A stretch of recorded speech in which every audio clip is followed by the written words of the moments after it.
আসসালামু আলাইকুম রহমতুল্লাহ। নতুন একটি ভিডিওতে সবাইকে স্বাগত। তো লাস্ট ক্লাসে আমরা ইউনিট 4 লেসন 4 দেখেছিলাম, যেটা তোমরা ক্লাস 7 বইতে পেয়ে যাবা। এটা পেজ নাম্বার ছিল হচ্ছে তোমার 35। তো যেহেতু আমাদের ইউনিট 4 লেসন 4টা বলতেছি কি, দেখো যে হুজ চাইল্ড ইজ দিস, মানে এই বাচ্চাটি কার। তো এখানে এটা অনেক বড় চ্যাপ্টার। হ্যাঁ, এই কবিতাটি অনেক বড় ছিল, যার কারণে লাস্ট ক্লাসে আমরা শুধু কবিতাটার অর্থকে দেখেছিলাম এবং কবিতাটির ভাবার্থ যেটা ছিল সেটাও আমরা দেখেছিলাম। বাট আজকে আমরা যে বি সি ডি আছে, এই যে অংশগুলো আছে, যেমন কোশ্চেন, ফার্স্টে বিতে আছে কি অ্যান্সার দ্য কোশ্চেন্স, তারপরে ধাপে ধাপে যে পার্টগুলো আছে সেগুলো আমরা দেখবো আর কি ইনশাল্লাহ। তো প্রথমে দেখতে পাচ্ছ বলতেছে যে কোশ্চেন বি নাম্বারে বলতেছে যে অ্যান্সার দ্য কোশ্চেন্স। তো অ্যান্সার দ্য কোশ্চেন্স মানে কি? অ্যান্সার দ্য কোশ্চেন্স মানে হচ্ছে প্রশ্নের উত্তর দিতে হবে, তাই তো? তো প্রথম প্রশ্নটা কি দেখো, যে who asked the question whose child is this in the poem. মানে কবিতাটি এই প্রশ্নটা করা হয়েছিল, কি প্রশ্ন? যে হুজ চাইল্ড ইজ দিস, মানে বাচ্চাটি কার, এই বাচ্চাটি কার। এই যে কবিতাতে এই বাচ্চাটি কার প্রশ্নটি করেছিল, কে করেছিল এটা, ঠিক আছে? হু আস্কড দ্য কোশ্চেন মানে কে জিজ্ঞাসা করলেন ইন দি পয়েম কবিতাটিতে, যে হুজ চাইল্ড ইজ দিস, এই বাচ্চাটি কার। তাহলে অ্যান্সার কি হবে? কে জিজ্ঞাসা করেছিল? মূলত তোমার সেখানে যে লেখক বা হচ্ছে কবিতার যে হচ্ছে তোমার লেখক, তিনিই মূলত এটার অ্যান্সার দিয়েছেন, অর্থাৎ কবি, তাই না? কবি কিন্তু নিজেই জিজ্ঞাসা করছেন যে আসলে হুজ চাইল্ড ইজ দিস। তাহলে অ্যান্সার কি হবে? যে অ্যান্সার হবে হচ্ছে পয়েট, মানে হচ্ছে কবি। কবি, তাহলে কবি কি করছেন? কবি হচ্ছে এই প্রশ্নটা আস্ক করছেন আর কি। এবার দেখো পরেরটা বলতেছে how many times did he or she ask the question whose child is this. বলতেছে কতবার, হাউ মেনি টাইমস কতবার, did he or she ask the question মানে কতবার এই হুজ চাইল্ড ইজ দিস, বাচ্চাটি কার, এই বাচ্চাটি কার, এই প্রশ্নটা কতবার করাইছে আমরা দেখি। তো যারা গত ক্লাসের ভিডিওটা দেখেছো তারা এটা বলতে পারবা, কেননা খেয়াল করো এখানে এই যে হুজ চাইল্ড ইজ দিস কতবার আছে? একবার, রাইট? একবার আছে কিন্তু। আচ্ছা, হুজ চাইল্ড ইজ দিস এটা কতবার? আরেকবার হলো, তার মানে দুইবার। আর এখানে দেখো হুজ চাইল্ড ইজ দিস এটা তিনবার। দেখো এই তিনবারে কিন্তু এই প্রশ্নটা করা হয়েছে, তার মানে অ্যান্সার কি হবে? এটার অ্যান্সার হবে কত? 3। তাহলে কি হবে? এই ask the question whose child is this 3 times. তাহলে কি হবে? এই যে he ask the question whose child is this 3 times, 3 times, ঠিক আছে? He or she asked the question whose child is this 3 times. পরেরটা বলতেছে দেখো who answered the question at stanzas 1 2 3। Stanzas মানে তো বুঝো, স্ট্যান্ডার্স মানে হচ্ছে তোমার স্তবক বলে, ঠিক আছে? তাহলে বলতেছে যে স্তবক, কবিতার যে স্তবক অংশটুকু থাকে, মানে প্রতিটা অংশ যে ছোট ছোট ক্ষুদ্রতম অংশ থাকে, সে অংশগুলোতে কে এই প্রশ্নটার অ্যান্সার দিছে, হু অ্যান্সার, কে উত্তর দিয়েছিল, ঠিক আছে? কি বলতেছে যে কে উত্তর দিয়েছিল। তো এখানে দেখো প্রথম স্ট্যান্জা, দ্বিতীয়, তৃতীয়। এখন প্রথম স্ট্যান্জাতে কে উত্তর দিয়েছিল, মানে প্রথম কোশ্চেনে এই যে said the parent with a tender smile, মানে মুখে হাসি নিয়ে কী করছে? প্যারেন্ট, পিতামাতা। তাহলে প্রথমে অ্যান্সার দিছে কি? প্যারেন্ট, পিতামাতা। আচ্ছা, তো এটা হচ্ছে প্রথম স্ট্যান্জা। দ্বিতীয় স্ট্যান্জাতে কে উত্তর দিল? The teacher. কে উত্তর দিল? এই যে দ্য টিচার, এই যে দ্য টিচার। তারপর তৃতীয় স্ট্যান্ডার যে ছিল হুজ চাইল্ড ইজ দিস, এখানে কে দিল? এই যে the parents and the teacher, মানে এবার উভয়, এবার কিন্তু উভয়, দ্য প্যারেন্টস, ঠিক আছে, the parents and the teacher, ঠিক আছে? এবার কিন্তু বোথ কী করছে? বোথ হচ্ছে অ্যান্সার দিছে, both the parents and the teachers is the parent and the teacher as the smile, তারা উভয় হাসি দিয়ে কী করলো? দুইজনে উত্তর দিল। তাহলে আমাদের এখানে অ্যান্সার আমরা পেয়ে গেলাম। প্রথম অ্যান্সারটা কি? প্রথম স্ট্যান্ডার্স থেকে কে অ্যান্সার দিছে? হচ্ছে তোমার প্রথম স্ট্যান্ডার্সে উত্তর দিছে কি? প্যারেন্ট। তারপর একটা অ্যান্সার দিছে কি? টিচার। তারপর একটা অ্যান্সার দিছে কি? both the teacher and the parents and the teachers. Okay, আচ্ছা তাহলে read the poem silently again and list the things or activities both the parent and the teacher do individually, together one is done for you. মানে হচ্ছে যেটা বলতেছে দেখো যে আমাদের কি করতে হবে, এই যে কবিতাটি যেটা আছে কবিতাটি আবার ভালো করে পড়তে হবে, ঠিক আছে, তারপরে নীরবে পড়বো এবং বাবা ও শিক্ষিকা যেসব কাজকর্ম আলাদাভাবে করতে বলছে, ঠিক আছে, সেগুলো হচ্ছে আমরা কি করতে বলবো, যে parents and teachers do individually, তারা যে আলাদাভাবে যে কাজগুলো করছে সেগুলো একসাথে করছে, one is done for you, একটা হচ্ছে আমাদের জন্য কি করে দেওয়া আছে। তা আমাদের কি করতে হবে দেখো, যে বাকি যেগুলো ছিল, ঠিক আছে, 2 নাম্বার যে এখানে দেখো 3টা ঘর করা, একটি ঘরের টিচাররা সাধারণত পিতামাতারা কি করে, টিচাররা কি করে, আর একটা ঘর ছিল যে বোথ টিচার অ্যান্ড প্যারেন্টস, তারা উভয় কী করে, সেটা সেই ঘরগুলোতে একটা একটা করে দেওয়া আছে।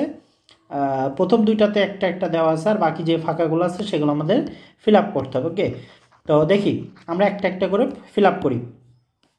প্রথম বলতেছে কি হোয়াট দ্য প্যারেন্টস ডু মানে বাবা মা যা করেন আর কি, গিভ এ বাথ, তাহলে এটা আমরা কোথায় পাবো, প্রথমেই যে কবিতার মধ্যেই পেয়ে যাবো। দেখো এখানে বলতেছে কি যে to bath his hands, comb his hair, tell him what he is to wear, ঠিক আছে, তাহলে কি করবে, এই যে হচ্ছে তোমার যে পিতামাতা, ঠিক আছে, প্যারেন্ট, তারা কি করবে মানে হাত ধৌত করে দেবে। তাহলে এখানে কি আছে, গিভস এ বাথ মানে গোসল করিয়ে দেওয়া, আর কি থাকতে পারে, কি করে, যে আমরা দেখেছিলাম ওখানে কি ছিল,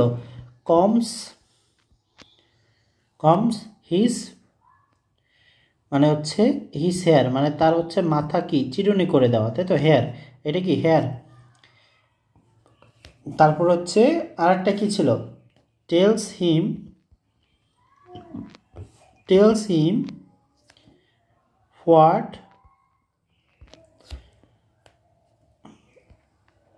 হি ইজ টু ওয়্যার। তাহলে দেখো আমরা কিন্তু এই যে এগুলো কোথা থেকে নিলাম, এগুলো কিন্তু উপরেই তোমার কবিতা থেকে নিয়েছি, কিন্তু পরেরটা খেয়াল করো। আচ্ছা এটা তো লেখা হয়ে গেছে, এটা আমি একটু মুছে দিই, হ্যাঁ, যাতে এটা পরেরটা বোঝা যায়।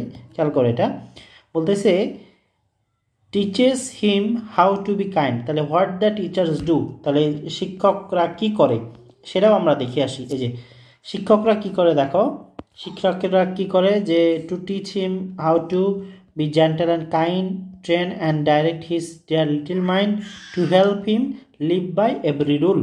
তাহলে কিন্তু 3টায় সুন্দর করে দেওয়া আছে। তাহলে একটা হচ্ছে এই যে একটা হচ্ছে teach him how to be gentle and kind, teach him how to be gentle and kind, তাহলে কয়টা হলো এখানে, আমি একটু মুছে ফেলি, হ্যাঁ, তাহলে বুঝতে সুবিধা হবে। দেখো এখানে কি হবে, যে এই যে দেখো teach him how to be gentle and kind একটা গেল, train and direct his dear little mind 2টা গেল, help him live by every rule 3টা গেল। তাহলে আমাদের এখানে ঘর কয়টা ছিল, দেখো 3টা ঘর ছিল, এখানে একটা দেওয়া আছে কি teach him how to be kind একটা দেওয়া আছে, তার মানে কি বাকি 2টা বসবে, বাকি 2টা কোন 2টা বসবে, বাকি 2টা এই যে এই 2টা বসবে, এই যে এই লাইনে যে 2টা লিখছি এই 2টা বসবে এখানে, ঠিক আছে। আচ্ছা পরেরটা যেটা ছিল what both the parents and the teacher do, তাহলে হচ্ছে পিতামাতা এবং টিচার কি করে, দেখো এখানে এই যে বলতেছে যে the parent and the teacher তারা উভয় কী করে, দেখো তারা উভয় হচ্ছে train together ours to love, trains together our this blessed task for ever and each took the hand of the little child, ঠিক আছে। তাহলে এখানে কি পাইলাম, দেখো লাভ টুগেদার কি, লাভ টুগেদার ট্রেন টুগেদার, লাভ টুগেদার ট্রেন টুগেদার, আর একটা কি ব্লেস হিম টুগেদার। তাহলে আমরা 3টে পাইলাম, কি পাইলাম আমরা একটু এখানে লিখে ফেলি, হ্যাঁ, তাহলে কি লাভ টুগেদার, তারপরটা কি, তারপর বলছে ট্রেন হিম এই যে টুগেদার, উপরে জাস্ট হচ্ছে আমরা এই সাইনটা দিয়ে বুঝাই দিলাম। তারপর কি ব্লেস হিম টুগেদার, মানে হচ্ছে লাভ টুগেদার, ট্রেন হিম টুগেদার, ব্লেস হিম টুগেদার। এখানে আমি এটার চিহ্নটা দিয়েছি আসলে সংক্ষেপে বোঝানোর জন্য, বাট পরীক্ষার খাতায় এটা দিও না, তাহলে কিন্তু হবে না। তারপর ডি নাম্বার যেটা বলতেছে যে discuss in groups and write an answer to this question. What do both parents and teacher smile. তো লাস্টের প্রশ্নটা যেটা বলতেছে আর কি, যে teachers smile answer the questions whose child is this by saying mine and ours. মানে হচ্ছে হোয়াট ডু বোথ প্যারেন্ট আর টিচার স্মাইল, মানে এই যে হচ্ছে পিতা এবং মাতা দুইজনে যে হাসলো, ঠিক আছে, হেসে দিল আর কি।